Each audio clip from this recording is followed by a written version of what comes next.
Live from the National News Studio, Sri Lanka.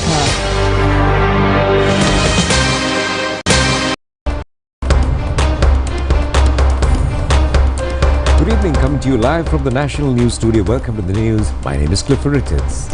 And I'm Kasni Balachandradhikari. We start off with a look at your headlines of tonight.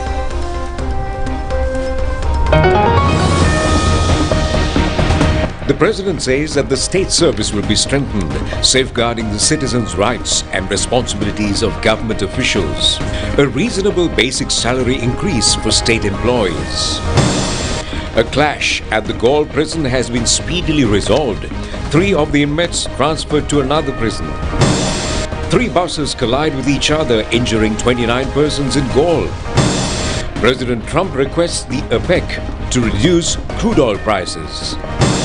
Kamindu, the up-and-coming ICC cricketer of 2024.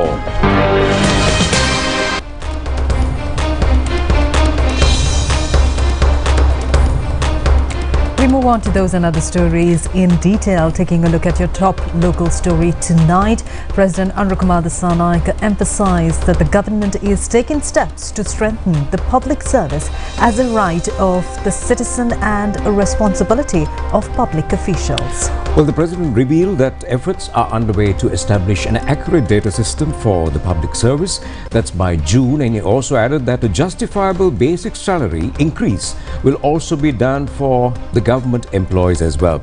Well, the President made this observation at a special discussion that was held in Anuradhapura today.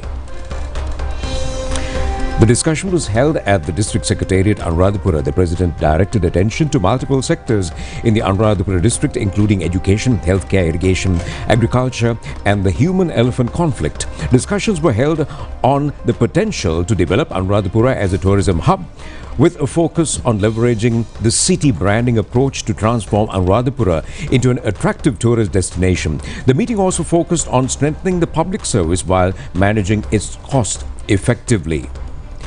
The occasion was graced by Minister Vasantha Samarasinga, Deputy Minister Dr. Susil Ranasinghe, and a gathering including people's representatives. President Anurakumar Dissanayake says that the government proposes to provide a fair basic salary increase to public officials and to resolve pension disparities within 3 years. The government is also taking steps to strengthen the public service as a right of the citizens and a responsibility of public officials. Therefore, attention has been paid to the matter of cost management since it has been increased.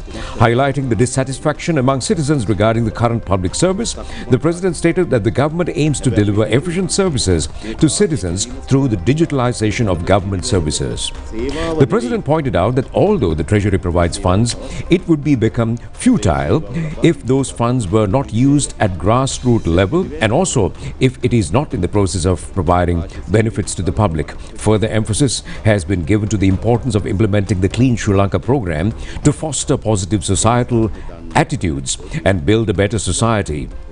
In most of the government offices, many items have been piled up which cannot be used for the purposes for which they have been provided, including a large number of computers. They have to be removed. The old vehicles parked in most of the ministries have to be removed within 3 months. The citizens have a right to get their services done since public service is being maintained from the tax money provided by them. The President emphasized that the government is taking steps to strengthen the public service as a right of the citizen and a responsibility of the public officials also. The disparities which can be observed in the government service in the form of higher officials and subordinates, which affect the general public in providing services to them, has to be regulated by introducing changes, he says. Well, there are responsibilities and privileges in the process, and the citizens are demanding their rights in the manner of attending government offices and the officials. Changes in attitudes have also been introduced under the Clean Sri Lanka program for the development of the country. 4 prisoners were injured in a clash at the Galle prison this afternoon. The President's department, upon inquiry, said all the injured have been hospitalized and normalcy has been restored within a very short period of time. A conflicting environment had arisen between two groups in the prison on several occasions. It has also been pointed out that the cause for the brawl had been a dispute which prevailed prior to the imprisonment of the inmates. Today's fight was reported to have started near completion of prison duties, and 3 of the prisoners involved in the scuffle were transferred to another prison. The police and the Special Task Force have been called to maintain security at the Gore prison. 29 persons have been injured when 3 buses collided with each other near Hongala Junction, that's on the Galle-Akurasa main road. The accident has occurred around 8 a.m. today. According to our correspondent, 2 passenger transport private buses and a bus transporting staff were involved in the accident. A private bus heading towards Galle from Imadua collided with another private bus head-on when it was about to be halted at the bus stop. The police say that another bus which came behind the private bus, which was travelling from Imadua to Galle on the same occasion, had collided. 29 passengers who were injured from all 3 buses in the accident have been admitted to the Imadua and Karapatya hospitals.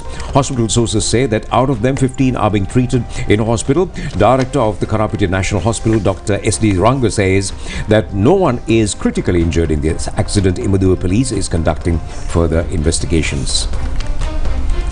Police media spokesman SSP Buddhika Manatunga says that investigations are being commenced regarding a certain offence after ensuring the availability of sufficient evidence for a court case. He made these remarks when media persons questioned about the taking into the custody of Yoshida Rajapaksa. Police media spokesman SSP Buddhika Manatunga observed that producing before the court after taking into custody, releasing on bail or remanding intends the participation in the future court process. Otherwise, the suspect might leave the country or commit some other crime. In case the person is produced before the magistrate and released on bail or remanded, the person cannot avoid the court procedure.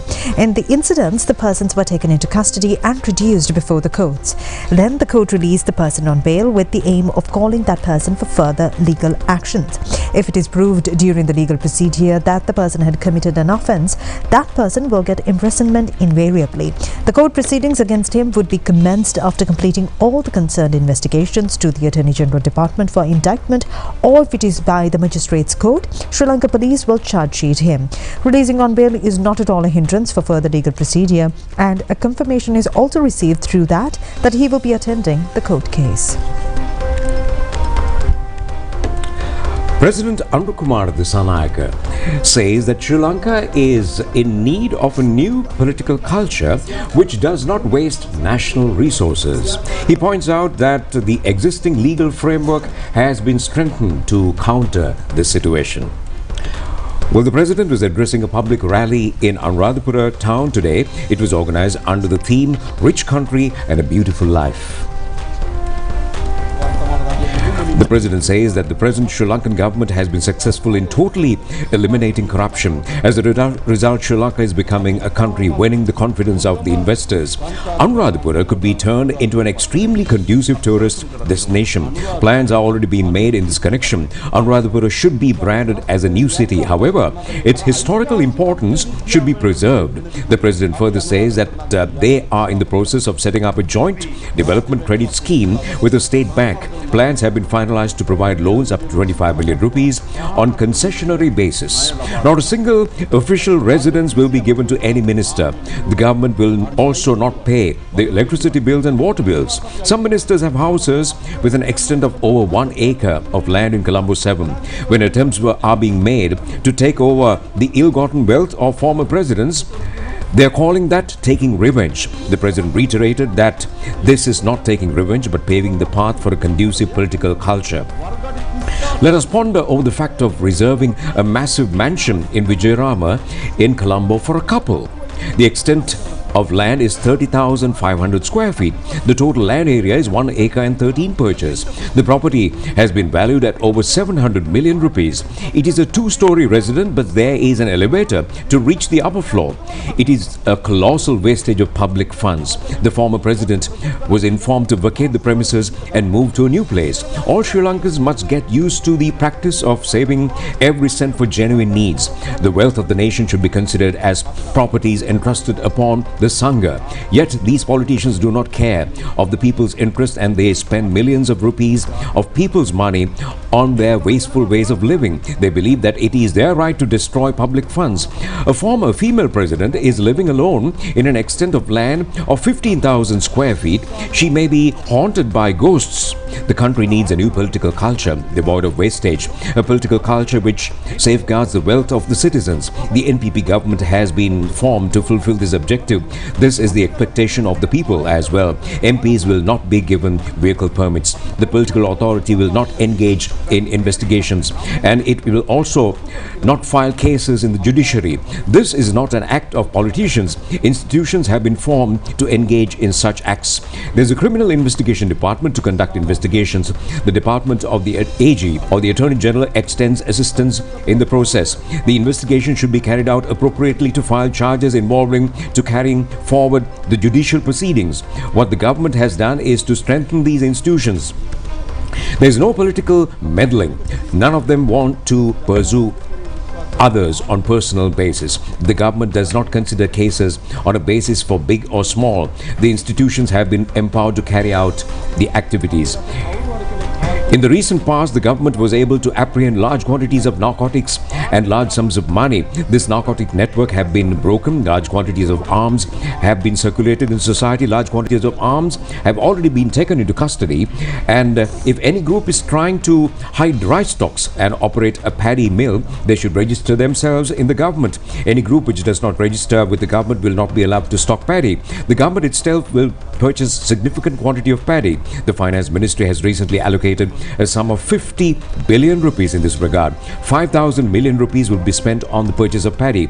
A kind of rice shortage prevailed in Sri Lanka from December till the end of January will not be allowed to happen again.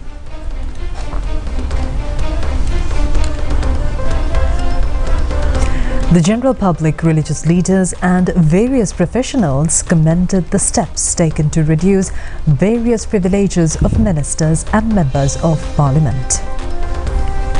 මෙති ඇමතිවරු විපක්ෂයේ හැමදෙනාම නිරන්තරයෙන් තමන්ට තියෙන වරප්‍රසාද සියල්ලක්ම මහජනයා වෙනුවෙන් කැපකරොත් එහෙම එක්තරා ප්‍රමාණයක රටේ දියුණුවක් ඇති කර ගන්නටත් රටවාසීන් තුල විශාල හැඟීමක් ඇති කර ගන්නට අවස්ථාවක් ලැබෙනවා. මෙතෙක් අපට මේ විදිහේ අවස්ථාවක් උදා වුණේ නැහැ. ජනතා නියෝජිතයන් විදිහට ඒ දැනට පත් කරන්නේ අපි රටේ පුරවැසියන්ගේ උවමනාවන් සහිතව. ඉතින් එහෙම පත් කරගත්ත අය දෙන්න ගියයින් පස්සේ ජනතාවගේ අවශ්‍යතා සපුරා ගන්නවා වෙනුවට තමන්ගේ උවමනාවන් සපුරා ගන්න එක තමයි අපි මෙතෙක් කල් දැක්කේ. අපි කියන්නේ තව දුරටත් තියෙනවා නවී වරප්‍රසාදයන් සීමා කිරීම තුළ මම හිතන්නේ අර බලලෝභීත්වය එහෙම නැත්නම් මහා තරඟකාරී බවකින් කටයුතු කිරීම වෙහෙවින් නැති වෙලා ගිහිල්ලා සාමාන්‍ය තත්ත්වයටපත් වෙලා දැන් මේ යන කාර්ය පිළිබඳ අවබෝධයෙන් යුතුව කටයුතු කරන ජනතා නියෝජිත පිරිසක් රට තුළ නිර්මාණය වුණොත් එහෙම සාමාන්‍ය ජනතාව ඊට වඩා කැපකිරීම කරන්න පෙළඹෙයි කියන එක අපි විශ්වාස කරනවා. අපිට දැන් අහන්න ලැබෙන හැටියට Attorney at Law Lal Vijayanayake said that a situation had prevailed where the ex-presidents had to maintain a number of residences costing millions of rupees. This is a huge wastage of public money which can be diverted for the development of the country. Previously, these funds had been used to maintain members of parliament. A member of parliament requires only the privileges which can be used for his post, and the person does not possess any right to enjoy further privileges.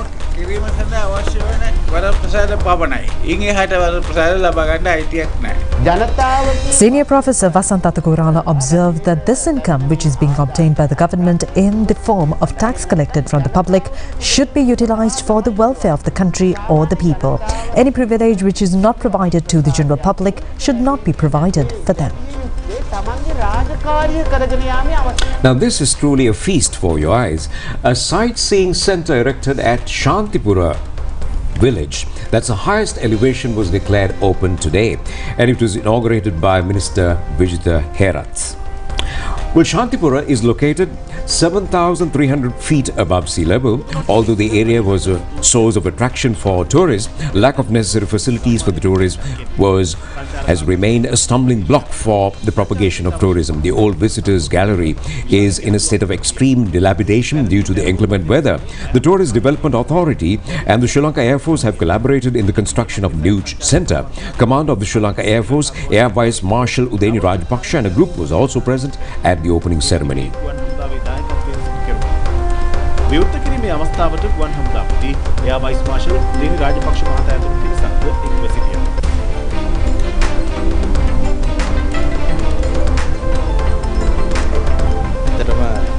Minister Vijay Herat says that the centre is a boost for tourism in Norelia. Sri Lanka Air Force, along with the Sri Lanka Tourism Authority, join hands with the Tourism Ministry to turn the location into an enchanting place.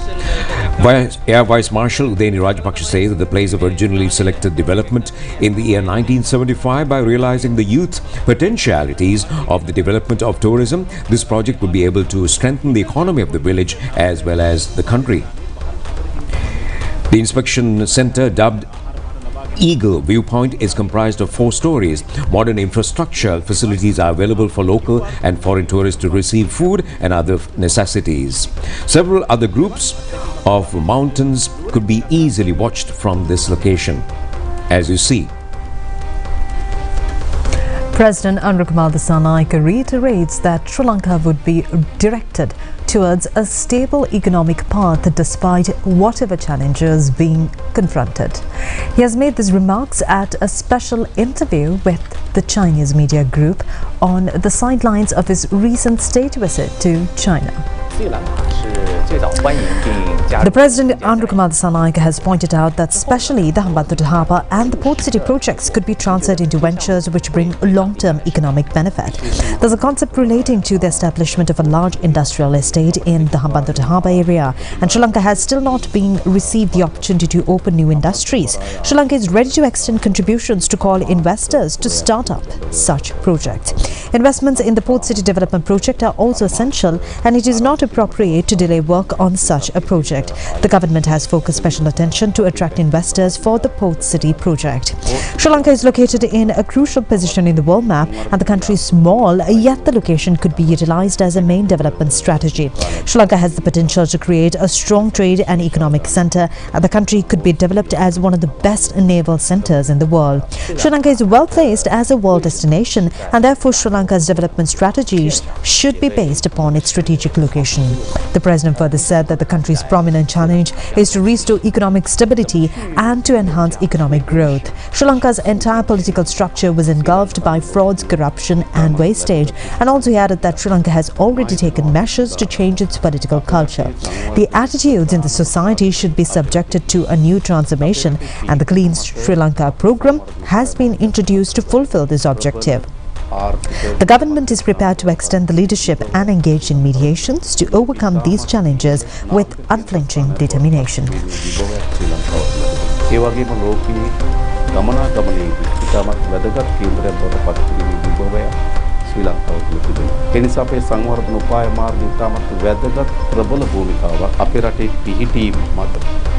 The Health Ministry has implemented an expeditious plan to provide relevant clinical training, that's to students of the dental faculty of the Sri Jayawardhanapura University. Well, it has been decided at a recent meeting at the ministry to finalize speedy solutions to this problem, and accordingly a systematic training program is to be extended to the dental faculty students at the Kalubowila Teaching Hospital and also at the Institute of Oral Health, that's in Maharagam. In the dental faculty affiliated to Sri Jayawardhanapura University, nearly 145 students relating to 4 years of academic studies are presently undergoing training. The 4th year dental students will have to be definitely directed for professor training by the middle of next year. The inability to implement this specific plan has remained a problem up to now. The Minister of Health and Mass Media, who became aware of the needs of these students, has conducted a discussion with the participation of representatives of relevant institutions, and it was on this occasion that a decision was taken to conduct the necessary clinical training at the Kalubowila Teaching Hospital. The Minister of Health and Mass Media, Dr. Nalinda Jayatissa, says that it has become obvious that there is no proper plan when operating the dental faculty since its inception. A comprehensive professor unit will have to be established at the premises of the Maharagama Oral Health Institute for the dental students of the Sri Jayawardhanapura University. Today is the 76th Republic Day of India, and the aim of Republic Day celebration is to commemorate the operation of the 1950 Indian Constitution and the declaration of India as an independent, sovereign, democratic state. The main India Republic Day celebration was held in New Delhi today under the auspices of President Draupadi Murmu. President of Indonesia Prabowo Subianto participated on this occasion as the chief guest. A parallel India Day Republic celebration was also held in Colombo today. 129 helicopter unit के Mi-17 V5 helicopter. Bhishma, the main battle tank, commanded the water. The regiment's motto, Vijay. Celebrations were held under the aegis of the Acting High Commissioner of India, Dr. Satyanjal Pandey, at the official residence of the Indian High Commissioner. He stated that India has achieved a speedy development at present.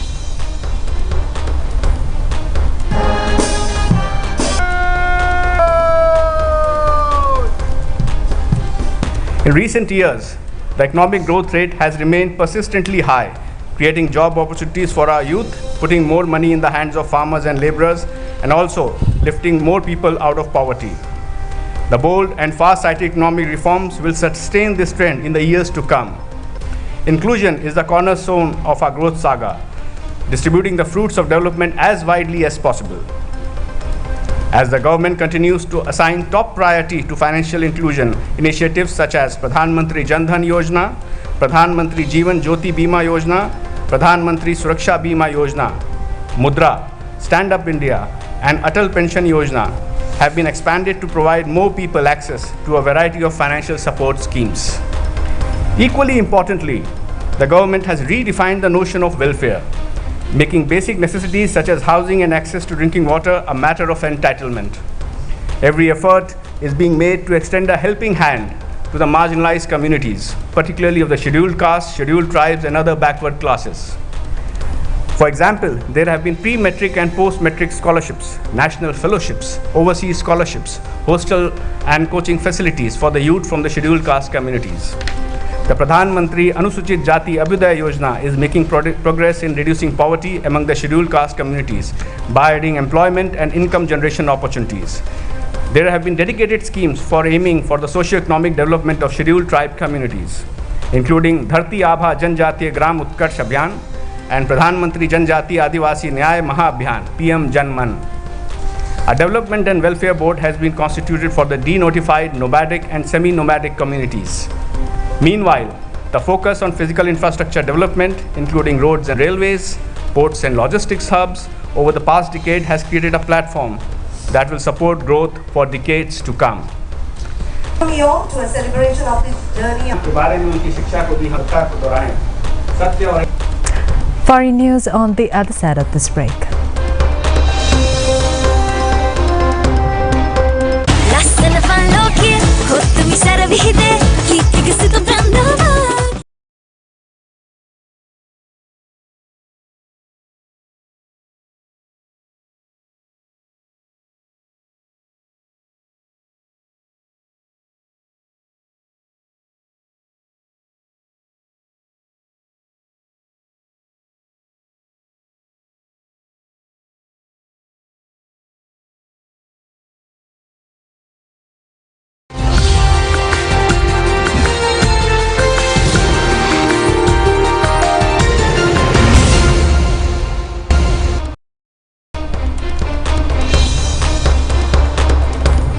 Welcome back to the news, and we are moving on to news overseas. Well, President Donald Trump says that he will ask Saudi Arabia and the other OPEC nations to bring down the cost of oil and double down on his threat to use tariffs. And in a speech to the executives at the World Economic Forum in Davos on Thursday, the US president said he was surprised that OPEC had not brought down the price of oil before the elections. His remarks follow a conversation he had with Saudi Crown Prince Mohammed bin Salman on Wednesday. According to Saudi state media, bin Salman pledged to invest as much as $600 billion in the US over the next 4 years. However, this figure was not mentioned in the White House statement after the call. Despite the cordial exchange, Trump said he would be asking the Crown Prince, who's a fantastic guy, to round it to $1 trillion.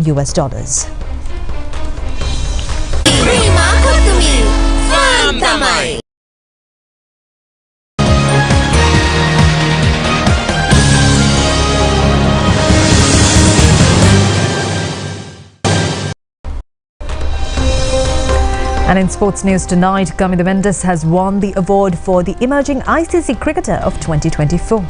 Well, he has been named by the ICC based on the talent shown by the cricketer that's in international matches held during the year. Left-hand batsman Kamida Mendes scored 1,451 runs in the international matches he played in 2024. The batting average of Kamida was recorded above 50. The player established a number of records in the Sri Lanka-New Zealand Test series played last year.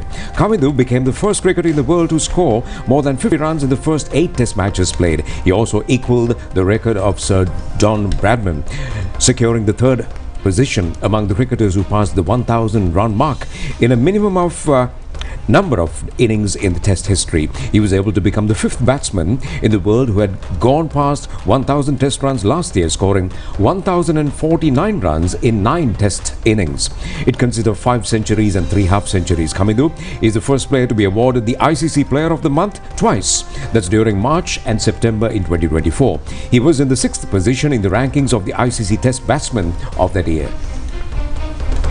And in more sports news, Italian Jannik Sinner has won the men's singles title in Australian Open tennis tournament by defeating Alexander Zverev of Germany. Jannik Sinner was able to win the first round of the final match at 6-3. He won the second round too at 7-3, and he was also able to record victory in the third round with 6-3, thus winning the Australian Open Tennis Championship, defeating Alexander Zverev of Germany. This is the second time the 23-year-old Jannik Sinner won this championship. And back home, well, journalists have a friendly meet and they play cricket as well. The friendly meet and cricket match, organized annually by the Colombo Journalists Association, was held today under the patronage of Prime Minister Dr. Harini Amarasuriya. That was at the Angampitiya grounds in Kotte. Well, the friendly meet and the cricket match is being annually organized by the Colombo Journalists Association for the welfare purposes. The inauguration was attended by Health and Mass Media Minister Dr. Nalind Jayatissa, members from the government and opposition, and also people's representatives and others, including officials of media institutions as well.